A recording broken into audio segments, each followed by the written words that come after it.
Complete Edu. It's all about learning. Good afternoon friends, complete edu channel पे आपका स्वागत है। आरबीएससी +2 फिजिक्स की क्लासेस जो हमने 2 क्लासेस पहले की, उसमें हमने आवेश के गुण धर्म, आवेश का स्थानांतरण और कूलाम का नियम पढ़ा है। उसी को हम लोग आगे बढ़ाने जा रहे हैं।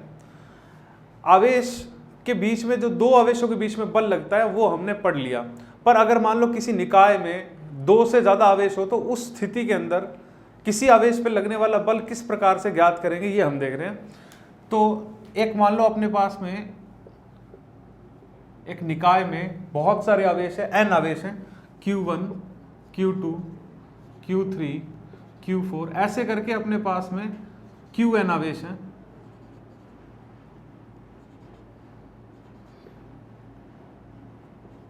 और एक आवेश है Q0। इस Q0 पर परिणामी बल कितना लगेगा, ये हम लोगों ने ज्ञात करना है। तो कूलाम का नियम है वो सिर्फ 2 आवेशों के लिए है, और इस आवेश Q0 पर अगर हमें परिणामी बल चाहिए तो उसके लिए हमारे पास आवेश बहुत सारे हैं। तो हम क्या करेंगे इस केस में? तो हमने पढ़ा हुआ है एक अध्यारोपण का सिद्धांत, जो कक्षा 11 में भी हमने पढ़ा था। उस अध्यारोपण के सिद्धांत का हम लोग उपयोग करेंगे। वो ये कहता है कि किसी भी प्रकार के निकाय में अगर n राशियां, भौतिक राशियां उपस्थित हो तो उनका जो परिणामी है वो उन सब के अध्यारोपण के बराबर होगा। अगर वो भौतिक राशि अदिश प्रकृति की हो तो उन सब के अदिश योग के बराबर होगा, और अगर वो सदिश प्रकृति की है तो उन सभी सदिश राशियों के सदिश योग के बराबर होगा। अब हमें पता है कि जो बल है वो एक सदिश राशि है। जैसे इस Q0 पे Q1 के कारण जो बल लगेगा वो होगा F01। इसी तरीके से Q2 के कारण F02, Q3 के कारण F03, और इस तरीके से इन सभी आवेशों के कारण इस Q0 पे बल लगेगा।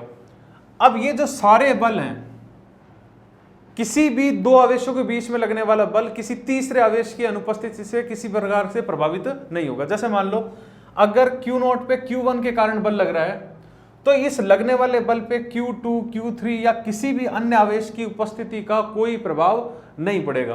तो अगर अपने देखें कि Q0 पर Q1 के कारण बल, तो ये बल कितना होगा?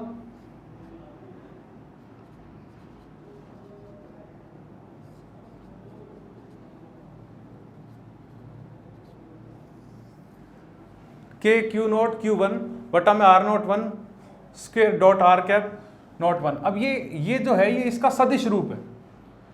तो कूलाम का नियम जब सदिश रूप से लागू होता है तो किस प्रकार से होता है ये हमने देखना है। तो मान लो कि ये अपने पास में 2 आवेश हैं, Q1 और Q2।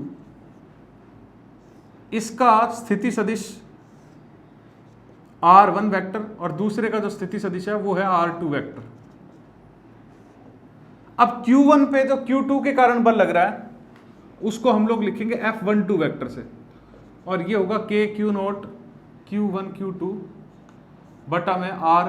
अब देखो जो Q1 पे Q2 के कारण जो बल लग रहा है इसकी दिशा क्या होगी? दोनों धनावेश है, और हम लोग ये जानते हैं कि एक धनावेश दूसरे धनावेश पे प्रतिकर्षण बल लगाता है। तो Q1 पर Q2 के कारण जो बल लगेगा उसकी दिशा क्या होगी? ये वाली। इसी तरीके से Q2 पे Q1 के कारण जो बल लगेगा उसकी दिशा होगी ये वाली। अब ये जो मैंने लिखा F12 वेक्टर, इसका मतलब क्या है कि एक पर दूसरे के कारण लगने वाला बल, तो उसकी दिशा ये है। कौन सी दिशा? 2 से 1 की तरफ। तो R कैप 1 2। ये 1 2 क्या बताता है हमें? इस 1 2 का मतलब है कि दिशा 2 से 1 की तरफ है। ये टारगेट पॉइंट है, और ये जहां से दिशा, जिस दिशा से बल लग रहा है, 2 से 1 की दिशा में बल लग रहा है, तो 1 की तरफ लग रहा है। कहां से लग रहा है? 2 की तरफ से। इसी तरीके से Q2 पे जो बल लगेगा Q1 के कारण, उसका मान तो यही होगा।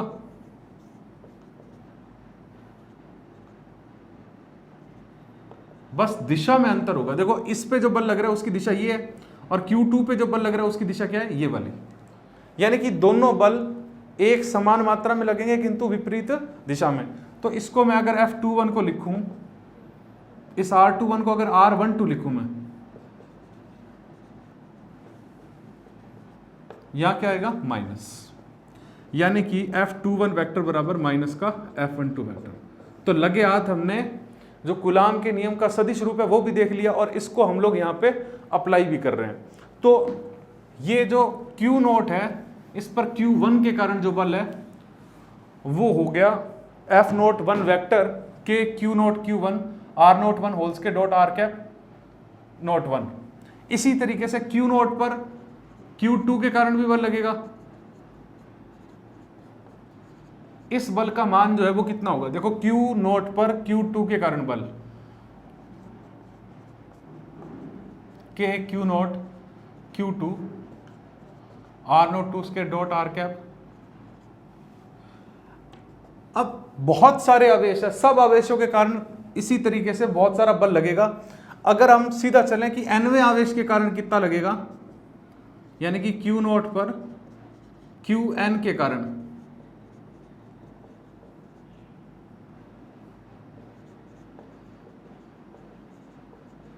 तो इस बल का मान कितना होगा, K Q0 Qn R0 n square dot R cap not n।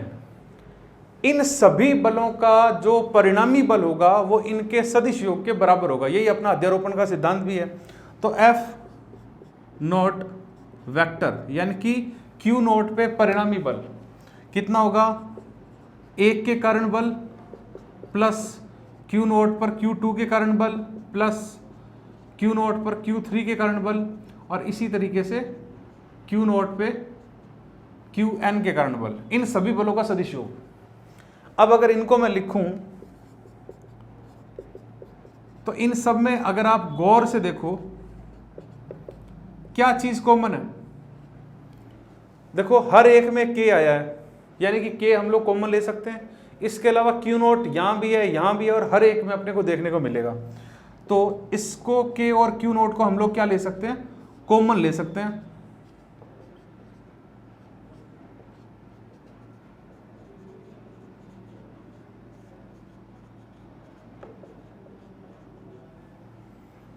तो इसको अगर अपने एक साथ लिखें तो K और Q0 को हमने ले लिया कॉमन, और जो बाकी बचा हुआ भाग है Q1 अपॉन R01 होल्स के dot R cap not 1 plus Q2 बटा में R02 square R cap not 2, और ये अंत में Qn बटा R0n होल्स के dot R cap not n।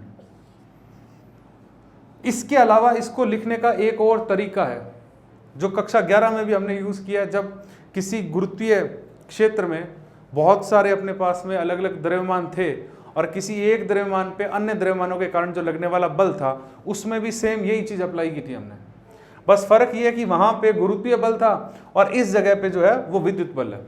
तो इसको हम लोग एक और रूप में लिख सकते हैं। K का मान कितना होगा, 1/4 पाई एप्सिलॉन, और साथ में क्या आएगा, ये Q0। इस पूरे को क्या लिखें, तो इसको हम किस रूप में लिख सकते हैं, summation QI upon R0I dot R cap not I, और ये I जो है इसकी वैल्यू 1 से लेके n तक लगातार परिवर्तित होगी, यानी कि एक तरह का योग का चिन्ह है जिसमें I का मान लगातार 1 फिर 2 फिर 3 फिर 4 ऐसे करके कहाँ तक जाएगा, n तक। तो इस तरीके से हम लोग इसमें स्पेस को बचा के इकट्ठा एक रूप में इसको लिख सकते हैं। तो इसको हम कह सकते हैं कि आवेशों के अध्यारोपण का सिद्धांत है, और ये डायरेक्टली तो बहुत कम पूछा जाता है। नॉर्मली हम लोग इस पे न्यूमेरिकल जो है वो आते हैं। तो कूलाम नियम पे अगर हमसे पूछा जाए कि भाई किस तरह का न्यूमेरिकल है वो बन सकता है, तो अपनी बुक के अंदर कई सारे दिए हुए हैं, एक दो एग्जांपल मैं उठा रहा हूँ। बहुत आसान है, बहुत सिंपल है। अगर किसी तरह की आपको इनमें कोई दिक्कत लग रही हो तो आप कमेंट कर सकते हैं, हम लोग नेक्स्ट सेशन में उस पर आपकी क्वेरी जो है वो दूर करेंगे। तो फिलहाल उदाहरण के लिए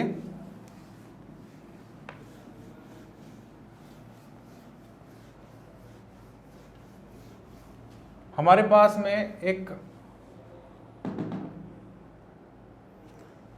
समबाहु त्रिभुज में उसके तीनों शीर्षों पे 3 आवेश -Q +Q और +Q रखे हुए हैं और एक ये जो माइनस क्यू आवेश है इस पे नेट बल, परिणामी बल हमने ज्ञात करना है। इसकी भुजा मान लेते हैं L।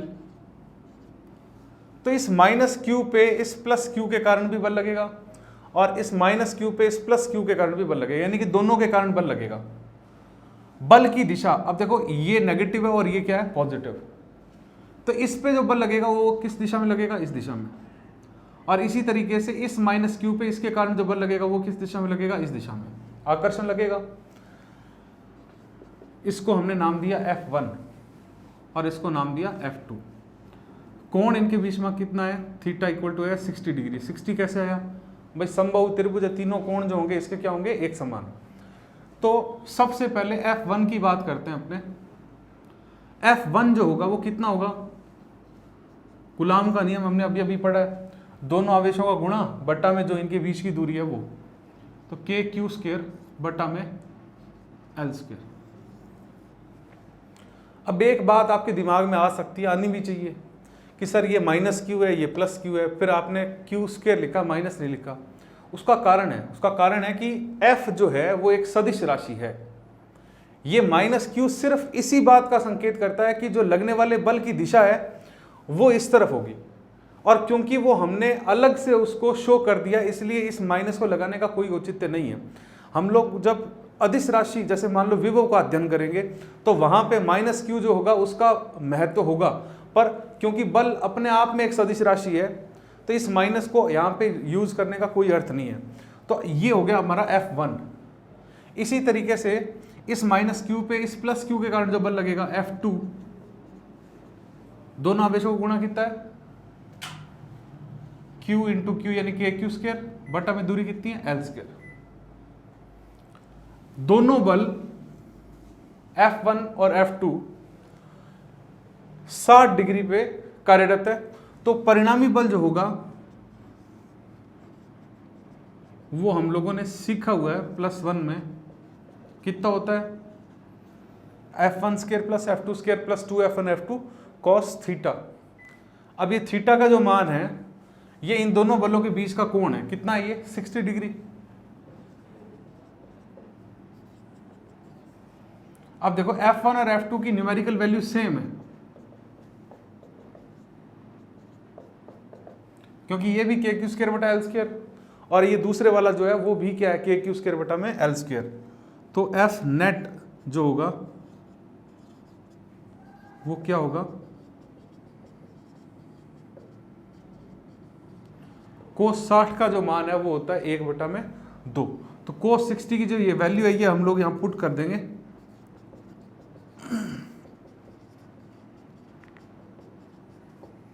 F² ये तीनों मिला के कितने हो गए, √3 F² यानी कि √3 F। इस F की वैल्यू हमारे पास ऑलरेडी है, तो जो नेट फोर्स लगेगा वो लगेगा KQ² बटा में L² और इनटू में √3। बहुत सिंपल एग्जाम्पल था ये।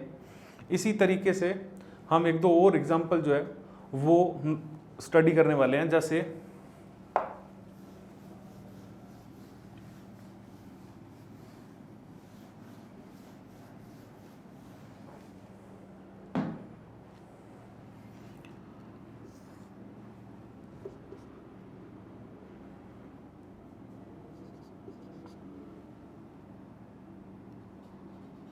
ये दो आवेश +3Q और +Q बिंदु A और B पे रखे हुए हैं 10 सेंटीमीटर की दूरी पे।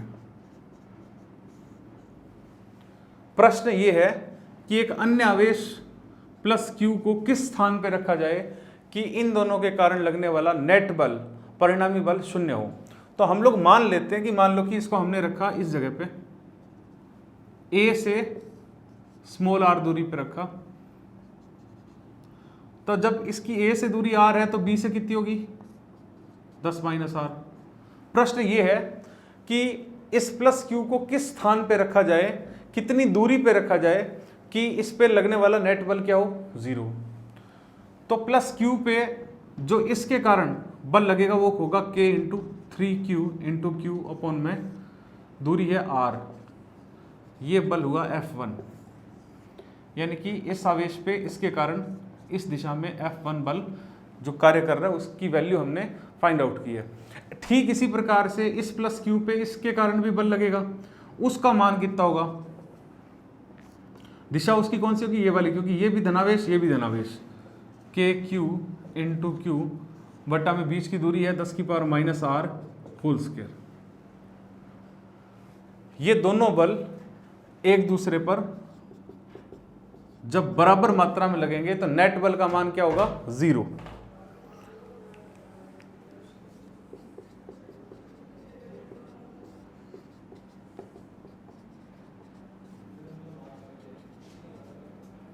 ये कैंसिल हो गए।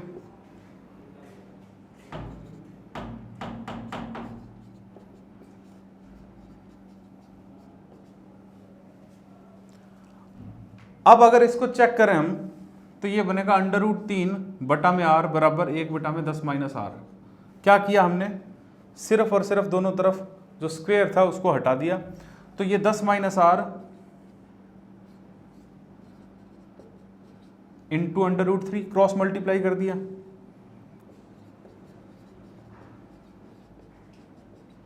ये r को उधर ले जाएं अपने तो ये हो जाएगा 1 प्लस √3, यानी कि ये जो r आएगा वो आएगा 10 √3 बटा में 1 प्लस √3। तो इस प्रकार से ये जो दूरी जो थी जहां पे नेट बल का मान 0 होने वाला था वो हम लोगों ने ज्ञात कर ली। अब हम किसी अन्य माध्यम का किस प्रकार से कूलाम के नियम में उपयोग होता है उस पे अपने एक दो एग्जाम्पल है वो ट्राई करेंगे। फॉर एग्जाम्पल, हमारे पास में दो आवेश थे,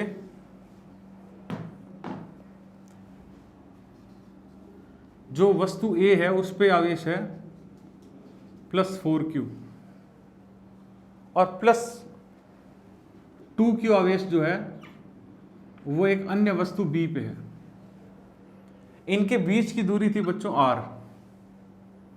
अब हमने इस पूरे सिस्टम को उठा के किस में रख दिया, किसी दूसरे माध्यम में रख दिया। एग्जाम्पल के लिए केरोसिन में डाल दिया या वाटर में डाल दिया, और उसका जो परावैद्युतांक है वो है 80। प्रश्न ये है कि अगर इस पूरे निकाय को उठा के हम एक ऐसे माध्यम में रख देते हैं जिसका अपवर्त जो इसका अपने परावैद्युतांक है वो 80 है, और इनके बीच की दूरी है जो हमने क्या कर दी, जस्ट डबल कर दी, तो अब जो नया बल लगेगा वो पुराने वाले बल का कितने गुना होगा, या पुराने वाले बल और नए वाले बल का जो अनुपात है वो कितना होगा। तो प्रारंभिक अवस्था में जो बल लग रहा था वो कितना था,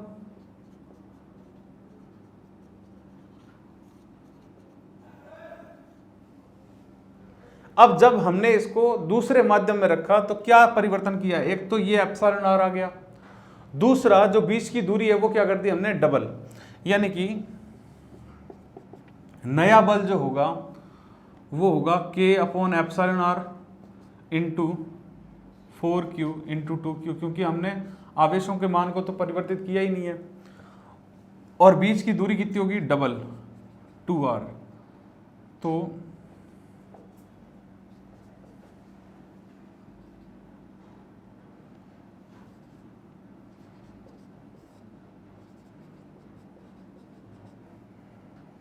अब ये देखो, पहले वाला जो बल है उसमें 8kq² बटा में r² हमारे पास में था जो बल था, यानी कि ये 8kq² बटा में r², ये हमें किसकी याद दिला रहा है, प्रारंभिक अवस्था में लगने वाले बल की। तो ये हो गया F बटा में 4 εr इक्वल टू F'। अब εr का मान अगर हम रख दें तो नए लगने वाले बल और पुराने बल का अनुपात है वो कितना आएगा, 1:320। तो इस प्रकार से परावैद्युतांक जो परिवर्तित होता है उसकी वजह से बल पे किस प्रकार से प्रभाव पड़ता है ये हम लोगों ने देखा है। अब हम लोग पढ़ने वाले हैं कि किस तरीके से कूलाम का नियम जब किसी इकाई आवेश पे कार्य करे तो उस भौतिक राशि को हम लोग किस प्रकार से स्टडी करेंगे, तो उसे हम बोलते हैं विद्युत क्षेत्र की तीव्रता। जैसे विद्युत क्षेत्र की तीव्रता के अलावा अपने 11वीं में हमने पढ़ा था गुरुत्वीय क्षेत्र की तीव्रता और स्मॉल g से उसको व्यक्त किया था, उसी प्रकार से हम लोग यहाँ पे विद्युत क्षेत्र की तीव्रता को भी स्टडी करने वाले हैं। अंतर क्या है कूलाम के द्वारा जो दिया गया बल था उसमें और विद्युत क्षेत्र की तीव्रता में? एक मामूली सा डिफरेंस, क्या मान लो कि ये प्लस क्यू चार्ज है, इससे r दूरी पे plus Q charge, small Q charge पड़ा है अपना, तो जो फोर्स लगेगा उसको हम लोग इस प्रकार से प्रदर्शित करेंगे। तो प्रति इकाई आवेश पर, यानी कि इस प्लस क्यू की जगह अगर 1 कूलाम आवेश हो तो उस पे जो बल लगेगा उसको हमने एक नया नाम दिया और उसका नाम क्या रखा हमने? विद्युत क्षेत्र की तीव्रता। क्या होती है ये? प्रति इकाई आवेश पर कार्य करने वाला बल। तो इस प्रति इकाई आवेश पर कार्य करने वाले बल को हमने एक नाम दे दिया विद्युत क्षेत्र की तीव्रता। और अगर यहां से इसको चेकआउट करें अपने,